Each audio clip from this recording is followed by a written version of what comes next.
નમસ્કાર મિત્રો, જો આ રજકો વાયેલો છે અથવા ઘણા ગદબ પણ કહે છે મિત્રો. તો ખેડૂતોએ બધાએ ગદબ સાથે સાથે ઘાસચારા માટે મકાઈ પણ વાવવી જોઈએ. અને ખાસ કરીને કિચન ગાર્ડન કરવું ખાસ મહત્ત્વનું છે, કારણ કે આપણે શાકભાજી આપણે જમીન હોય તો એક કેરો આપણે કિચન ગાર્ડન કરવું ખાસ જરૂરી છે. જો વટાણા વાયા છે, ધાણા છે, કોથમીર જેને કહેવામાં આવે છે, મેથી વાવેલી છે, મૂળા વાવેલા છે, અલગ અલગ શાકભાજી મિત્રો વાવેલા છે.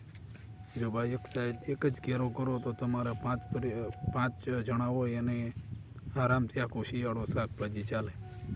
તો એમાં બાજુમાં એક લસણનો કેરો બનાવેલો છે.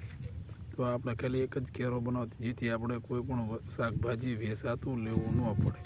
તો રજકો, મકાઈ અને બધું મિક્સમાં વાવેલું છે મિત્રો.